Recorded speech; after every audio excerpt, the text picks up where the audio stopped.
இல்ல சார், ஆக்சுவலா ஃபர்ஸ்ட் நாங்க தமிழ் ஆரம்பிச்சிட்டோம் சார். ஸோ செல்வா சார் வந்து எங்களோட ஃபர்ஸ்ட் சாய்ஸ் தமிழ்.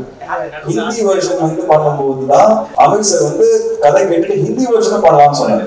அண்ட் அவர் கதை கேட்டு முடிச்ச உடனே நான் தான் அவர்கிட்ட கேட்டேன், சார் நீங்க இருந்தா எப்படி அப்படின்னு. அப்போ அவர் லால் சிங் சட்டாக்கு அப்புறம் 2 வருஷம் நடிக்க மாட்டேன்னு சொல்லும் போது தான் இந்த கதை கேட்டாரு. அப்போ அவர் ஃபுல்லா வெள்ளதாடி ஃபுல்லா வெள்ள முடியெல்லாம் வச்சு அந்த ஒரு லுக்ல இருந்தாரு. ஸோ அதனால அவர்கிட்ட கேட்கும்போது அவர் கரெக்ட் எனக்கு அப்படிதான் தோணுச்சு. கதை கேட்கும்போது அங்கேருந்து ஒரு ஜெர்னி ஆரம்பிச்சு. அவர் செல்வா சாரோட கேரக்டரை பார்த்துட்டு அவர் சொன்னாரு, சூப்பர் ஆக்டா இருக்கீங்க தமிழ்ல. ஹிந்தில நான் எப்படி இருப்பேன்னு எனக்கு தெரியல, ஏன்னா I come with package of being a hero for so many years. So அது எப்படி ஏத்துப்பாங்கன்னு எனக்கு தெரியல. அப்புறம் அவர்கிட்ட ஒரு கொஸ்டின் ஒன்று இருந்தது, மாரல் கொஸ்டின். அது அவர் அந்த மாரல் கொஸ்டின் கேட்கும்போது ரொம்ப நியாயமா இருந்தது. அப்போ அவர் கேட்டாரு, இதை மாத்த முடியுமான்னு. அப்போ நான் சொன்னேன், சரி இந்த படத்தோட புது விஷயம் அதுதான், நான் அது மாத்திட்டேன்னா படத்தோட சுவாரஸ்யம் போயிடும். அப்போ அவர் ஓகே, அப்போ நம்ம பண்ணாம இருந்தா பெட்டர்னு சொன்னாரு. ஆனா எதுவுமே கிட்ட சொல்லல. என்கிட்ட இந்த கூலி படத்தோட ரிலீஸ் வரும்போது நாங்க ஒரு நைட் உட்கார தான் சொன்னாரு, உனக்கு என்கிட்டயே மாத்த முடியாதுன்னு சொல்றது தைரியம் இருந்தது பாத்தியா, அதான் எனக்கு பிடிச்சது அப்படின்னாரு. So that is something I think அதுதான் என் கதைகள் நான் சொல்லுவேன். அண்ட் இதுதான் அவரோட journey. But always Tamil version தான் இருந்தது. அது வேற லாங்குவேஜ் கொண்டு போகலாம்னு சொல்லி தான் சைமல்டேனியஸா ஷூட் பண்ணலான்னு அந்த வெயிட்டிங் பீரியட்ல தான் எங்களுக்கு அந்த ஐடியா வருது. ஸோ மற்றபடி ஒன்றும் இல்லை. எல்லா படத்துலையுமே வில்லனா வந்துட்டீங்க, வில்ல வேஷம் இருப்பாங்க. என்ன வில்லன்றது என்ன, இது எல்லாம் கேரக்டர்ஸ் தான். ஒரு படமும் உள்ள சந்தோஷம் கூடிய சீக்கிரம் வந்து அதர் கேரக்டர்ஸ் டெஃபினட்டா வரும். வெயிட் பண்ணுறேன். சார் உங்களுக்கு கேள்வி, ஒரு டைரக்டர் பேர் பார்த்து தேட்டருக்கு வந்தாங்க ஆடியன்ஸ், அது பல டைரக்டர்களுக்கு அந்த வரிசையில வந்துட்டு உங்க பேரை பார்த்துட்டு தேட்டருக்கு ஆடியன்ஸ் வந்தாங்க. இப்போ நீங்க திடீர்னு வந்து நடிகரா இருக்கிறதால சொகுசா வந்துட்டு நடிச்சுட்டு போயிடலான்னு நினைச்சு அந்த கிரியேட்டர் உங்களுக்குள்ள இருக்கிறவர் இருக்காரா, இல்ல அவர் வந்து ஓய்வு எடுத்துட்டு நடிகரா மாறிட்டாரா, முழு நேரம் நடிகரா? டைரக்டர் தான். ஆக்டிங் ஓகே, பெஸ்ட் சாணி கைது ஃபோர்ஸ் பண்ணி பண்ணதெல்லாம் பண்ணவே தவிர எனக்கு ஒரு கேள்வி இருந்துட்டே இருந்தது, ஆக்டிங் கஷ்டமா இல்லை டைரக்டிங் கஷ்டமா அப்படின்ட்டு. ஒரு சில தாக்கில் நடிச்சு பார்த்ததும் தெரியும் போல இருக்கு அப்படின்னு பார்த்தோம்னா, ஒரு 5-6 நாள் ஷூட்டிங் கழிச்சு கடவுள் ஆக்டிங்ல இவ்வளோ ரெஸ்பான்சிபிலிட்டிஸ் இருக்கா. கையை பார்த்துக்கணும், காலை பார்த்துக்கணும், மூஞ்சி பார்த்துக்கணும், அங்கே பார்த்துக்கணும், இங்கே பார்த்துக்கணும். நம்ம பாட்டுக்கு ஒரு திரிஞ்சு நம்ம ஒரு படம் எடுக்கிறது வேற. ஆக்டிங்லாம் அப்படி வந்து பார்த்துக்க முடியாது. ஸோ ரொம்ப யோசிச்சு இதெல்லாம் பண்ணணும் வந்து கிடைச்சது ரொம்ப சந்தோஷம். நீங்கள் போலீஸுக்கு கரெக்ட் பண்ணுறீங்க, யாரும் முன்னோட்டமாக எடுத்து பண்ணுறீங்க, யாரும் முன்னாக எடுத்து பண்ணுறீங்க? இல்ல சார், ஒவ்வொரு கேரக்டரும் வித்தியாசமான கேரக்டர் பண்றதுல போலீஸ் தான் கடைசியில. அந்த போலீஸ் வேற, ராட்சசன் போலீஸ் வேற, இந்த போலீஸ் வேற. பட் ஒரு போலீஸ் ஒரு ஜென்டர் ஒரு பாடி லாங்குவேஜ் இருக்கும். அதை நான் சின்ன வயசுல வீட்டுல பார்த்துருக்கேன். ஸோ எங்க அப்பா தான் சார் எனக்கு ஒவ்வொரு கேரக்டர் அப்ரோச் பண்ணும்போது அவரோட பாடி லாங்குவேஜ் ஒன்று இருந்தது. சில விஷயங்கள்ல எல்லா படங்களும் எல்லா இடத்துலையும் அப்ளை பண்ண முடியாது. அண்ட் அப்பா கிட்ட டிஸ்கஸ் பண்ணோம், இந்த மாதிரி ஒரு கேஸ் இருந்தா நீங்க என்ன பண்ணுவீங்க. உண்மையா சொல்லணும்னா ஆரியன் வந்து ஒரு டிஃப்ரெண்டான ஸ்டோரி நாங்க சொல்லிட்டே இருக்கோம், அதை நீங்க பார்க்கும்போது புரிஞ்சுப்பீங்க. அப்போ நான் அப்பா கிட்ட கேட்டேன், இந்த மாதிரி ஒரு விஷயம் இருந்தா நீங்க என்ன பண்ணுவீங்க. ஏன்னா எனக்கு தோணுச்சு படத்துல பிகினிங்ல போலீஸால ஒன்றும் பண்ண முடியாது அப்படின்னு கதை கேட்கும்போது உண்மை பண்ணலையே போலீஸ்ன்னு எனக்கு தோணுச்சு. அப்போ அப்பா கிட்ட கேட்கும்போது, நீங்க உண்மையாவே இந்த இன்சிடென்ட் ஃபாலோ இந்த மாதிரி ஏதாவது நடந்ததுன்னா நீங்க என்ன பண்ணிருக்கணும்னு கேட்கும்போது, கண்டிப்பா ஒன்றும் பண்ணிருக்க முடியாது, வெயிட்டா பண்ணிருக்கோம் அப்படின்னு ஒரு மேட்டர் சொன்னாரு. அப்போ எனக்கு நம்பிக்கை வந்துச்சு, ஓகே இந்த கதை கரெக்டான கதை. ஸோ இந்த மாதிரியான சில விஷயங்கள் நான் அப்பாவோட டிஸ்கஸ் பண்ணுவேன். Overwhelming actors in industry and your ability to fit in any character. You have mentioned to do all kinds of roles, but personally I feel you have a strong liking to filling the crime subjects. Any particular reason for this? And you are doing a great job on that. Thank you so much, sir. அப்படி ஒன்றும் இல்லை, அதாவது it's not like I'm attracted to dark subjects. ஏதோ people see me in that perspective, and I seem to be pulling it off. It's a stereotype of a good nature, I feel. And I mean, honestly, it is something I enjoy doing, but I'm also always on the lookout for lighter subjects, just to show diversity. But thank you so much for your compliments, sir. Sir, கட்டாரம் sir, உங்களுக்கு தான் ரொம்ப நாளாக வீட்டில் பார்க்க முடியுது சேனல்ஸில். அதனால தான் சினிமாவில் கேட்பாங்க, நீங்கள் ஒரு நல்ல நடிகர், இன்னும் சொல்ல போனா ஹீரோவாக நடிக்கிறீங்க, இந்த ஹீரோவாக இருந்தாலும் ஏன் சினிமாவில் ஒரு கேப் போட்டு வச்சுருக்கீங்க? சார் அது நானா பிளான் பண்ணல சார், அதுவா உங்களுக்கு தெரியும்.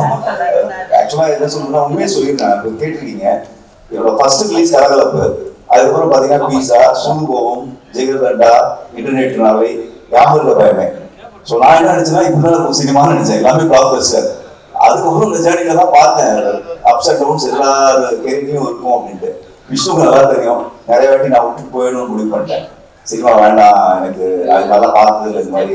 ஏன்னா சக்ஸஸ்ல ட்ரீட்மெண்ட் ஆகிற மாதிரி இருக்கும், டவுன் ஃபால் ஒரு மாதிரி இருக்கும். பட் நான் போயிடணும்னு நினைச்சேன். விஷ்ணு தான் முடிச்சு இல்லை இல்லை நீ பண்ணு, இதெல்லாம் இருக்கும் கரியர்ல, சில படம் நல்லா வெற்றி பெறும், அதில் மிக்ஸாக தான் இருக்கும். பட் போகாது, நீ நல்லா ஆர்டிஸ்ட் அப்படின்னு சொல்லி எழுதி முடிச்சு இப்போ எப்படி பண்ணிருக்காருன்னா அவரோட கம்பெனிலேயே அடுத்த மாதம் டேட் கிளாஸ் எனக்கு வந்து தெரியும். ஸோ கரெக்டாக சிக்குவும் இன்னொரு படமும். ஸோ அப்படி ஸ்டார்ட் பண்ணி விட்டு இன்ஜின் நல்லாவே ஃபார்ம்ல இருக்கு வண்டி. கண்டிப்பாக இன்னொரு 2-3 இயர்ஸ் நல்லா ஓடும். ஜிடி நாயுடு படத்தில் நான் ஒரு முக்கியமான ரோல் பண்ணுறேன். அதுக்கு காரணம் விஷ்ணு தான். ஏன்னா ஓஹோ இந்த பேபியில் நான் ஒர்க் பண்ண பார்த்துட்டு கிருஷ்ணா சார் என்னை கூப்பிட்டாரு. So thank you Vishnu, thank you so much. So அடுத்த வருஷம் கொஞ்சம் பிஸியாக தான் சார் இருக்கும். அடுத்த வருஷம் வாவதியாரில் மீட் பண்ணுவோம். ஸோ இன்னும் 2-3 இயர்ஸ் நிறைய வேலை பண்ணணும். இப்போ கேட்டாங்க, நான் முன்னாடி அந்த கேள்வி உங்கள்கிட்ட கேட்டிருக்கேன். உங்களுக்கு டைரக்டருக்குமான கேள்வி இது. அந்த ஆரியன் வந்து திராவிடருக்கு எதிரான படமான்னு கேட்டாங்க. திராவிடர்கள் கொண்டாட படமா இருக்குமா ஆரியன்? ஏன்னா இங்க ஒரு இது போயிட்டு யாரும் தான் கேட்கிறோம் சார். என்னோட வியூ கொஞ்சம் இந்த மாதிரி விஷயங்கள் கொஞ்சம் different sir. I believe everybody is a human being first. I think that நம்ம காலங்காலமா ஒரு விஷயம் இருக்கிறதுனால நிறைய டிவிஷன் இருக்கு சார் மக்களுக்கு நடுவில். பட் எல்லாருமே என்ன வந்து ஹியூமன் பீங்ஸ் தான் சார். ஸோ இந்த படம் எல்லாரும் பிடிக்கும் நான் நம்புறேன். இந்த என் பையன் பேரு சார், அதை நான் எதுவுமே யோசிச்சு வைக்கல, என் ஒய்ஃப் தான் வச்சாங்க. ஸோ அது எதிரா ரைட்டா ராங்காலாம் எனக்கு தெரியாது சார். என் ஒய்ஃப் ரஜினி எக்ஸ் ஒய்ஃப், அவங்க வந்து ஆரியனோட அம்மா, அவங்க தான் இந்த பேரை செலக்ட் பண்ணாங்க. ஸோ அதனால வந்து எனக்கு நீங்க இப்படி கேட்டீங்க சொல்ல தெரியாது சார். என் பையனோட பேர் சார் எல்லாருக்கும் பிடிக்கும் சார். கண்டிப்பாக சார். அது இந்த படத்துக்கு ரிலீஸுக்கு அப்புறம் நான் டீட்டெயிலா பேசுறேன் சார். அப்போ கொஞ்சம் டீட்டெயிலா பேச முடியும். அதனால சார் சொல்றேன் உங்களுக்கு, ஏன்னா உங்களை இந்த மாதிரி இடத்துல தான் கேட்க முடியும், பார்க்க முடியும். அதனாலதான் உங்களுக்கு சார், அதாவது தனுஷும் நீங்களும் ரொம்ப சேத அடிக்காம இருக்கிறதுக்காக கண் திருஷ்டி பண்றோம் அப்படிங்கிற நீங்க பெரிய நடிகர் ஆகிட்டீங்க. அவரு போக மாட்டேங்கிறாரா, அதை கூப்பிட்டு நீங்க போக மாட்டேங்கிறீங்களா? ஒரு படம் தானே கூப்பிட்டாரு, அதுக்கப்புறம் கூப்பிடவே மாட்டேங்கிறாரு. நானும் பார்க்கும்போதுதான் சொல்றேன், ஏதாவது படம் சொல்லுங்க நீங்க அவர்கிட்ட தான் கேட்குறேன், ஏன் கூப்பிட மாட்டேங்கிறாரு. விஷ்ணு சார், அந்த முத்த காட்சிகள் வேணான்னு சொன்னீங்க, அது நீங்க ஒத்துக்கிறீங்க. ஆனா வந்து ஒரு நல்ல ஒரு ஹீரோயின் வந்து முத்த காட்சி வேணாம்னு சொன்னா ஒரு ஆக்டர் இருந்தால் மாத்திடுவாங்க. நீங்க ஏன் அது மாத்தல, என்ன பண்ணீங்க? முத்த காட்சிகள் வேணாம்னு சொன்னா நீங்க ஒத்துக்கிட்டீங்க, அவங்க ஒரு புது ஹீரோயின்காக. இப்போ நீங்களே வந்து ஒரு டேரக்டர் முத்த காட்சி இருக்கணும், ஒரு நல்ல ஹீரோயின் சொல்லும் போது அவங்க வேணாம்னு சொன்னா நீங்க என்ன ரியாக்ட் பண்ணிருக்கீங்க? இல்லை சார், இந்த டைம்ல வந்து நான் டைரக்டர் பேசினோம்னு சொல்லியிருக்கேன். இதுல என்ன சார், இதுக்கு ஒரு சில படத்துக்கு ஒரு சில விஷயம் தேவைப்படும் சார், சில விஷயம் கண்டிப்பா தேவைப்படாது. அது ஒரு எக்ஸ்ட்ரா எலிமெண்ட் தான். இந்த படம் பொறுத்த வரைக்கும் எங்களுக்கு அது ஒரு எக்ஸ்ட்ரா எலிமெண்டா இருந்ததை வந்து இந்த படம் அது இருந்தாதான் ஓடும், இல்லை அது இருந்தாதான் ஒரு ரிலேஷன்ஷிப்பை சொல்ல முடியும்ன்றது கிடையாது.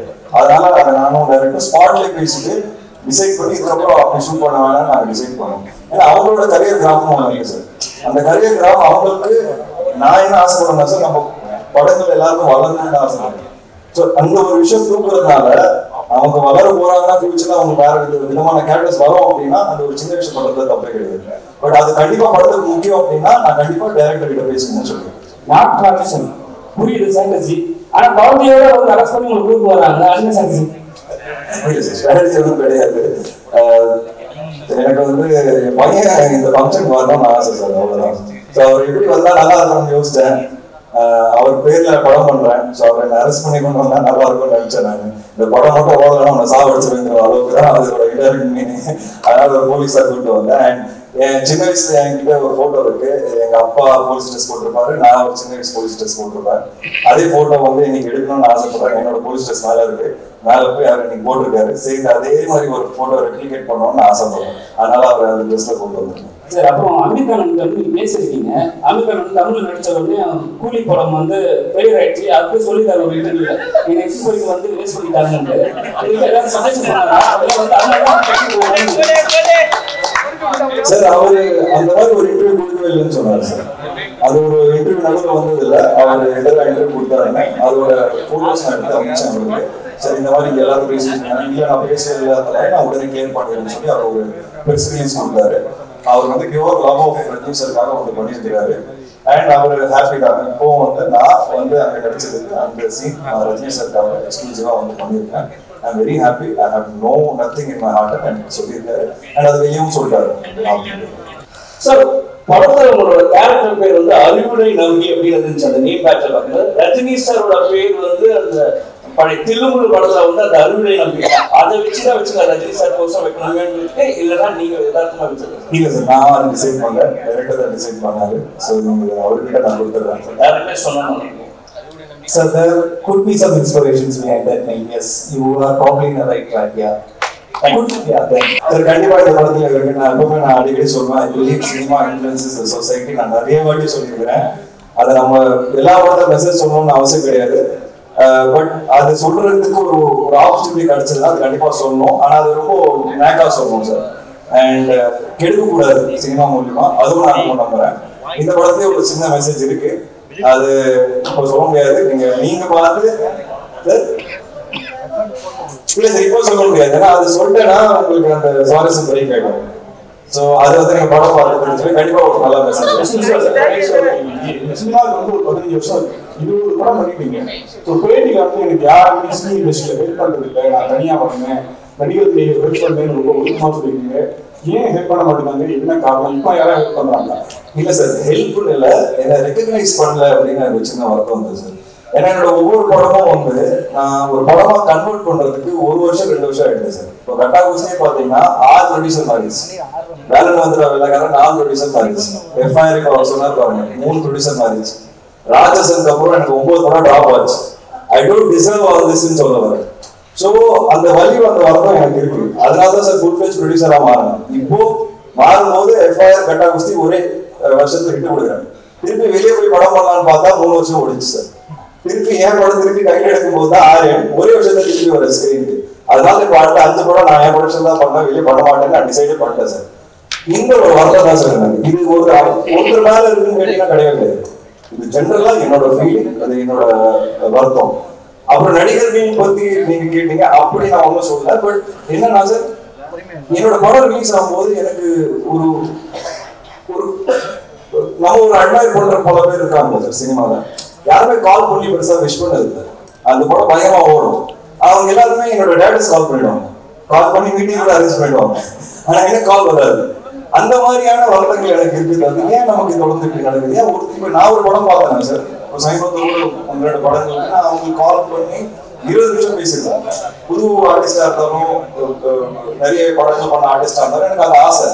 ஸோ நமக்கு என்ன தோணும்னா, நம்ம படம் ரிலீஸ் ஆகும்போது ஏன் ஒரு 4 பேர் நம்மளுக்கு என்கரேஜ் பண்ணா நமக்கு ஒரு ஹாப்பினஸ் வரும். அது எனக்கு நடந்ததே கிடையாது. சோசியல் மீடியாவும் பாத்தீங்கன்னா ஒரு படம் பார்த்து படத்தை பத்தி பெருசா போடுறது கிடையாது. ஆனா அதே டைரக்டர்ஸ் படம் பார்த்துட்டு கூப்பிட்டு கதை கேட்டுறாங்க. இந்த வழிகள் எனக்கு கொஞ்சம் கொஞ்சமா இருக்கு சார். அது என்னன்னு எனக்கும் புரியல. So I'm just trying to figure out. ஒரு நாள் கண்டிப்பா I will also come to a place where I get that encouragement and respect from people around me. என்ன சப்போர்ட் பண்ணியிருக்காங்க சார். இனிஷியல் முண்டாஸ் பத்தி அந்த டைம்ல நிறைய விஷால் அண்ட் ஆர்யா வந்து ஜீவா படம் ரிலீஸ் பண்ணாங்க. பட் அது இன்னும் தெரியல, கொஞ்சம் வருஷமா அது நடக்கல. Maybe I have to better films, bigger films sir. Okay sir. அதான் சார், அது டைரக்ட் ஓடிடி ஃபிலிம் சார், அதுக்காக தான் எடுத்தேன். அதனால வந்து அதுக்காக வெயிட்டிங். அது எப்போ ஓடிடி ஸ்ட்ரைக் ஆகுது நான் கண்டிப்பா டைரக்ட் ஓடிடி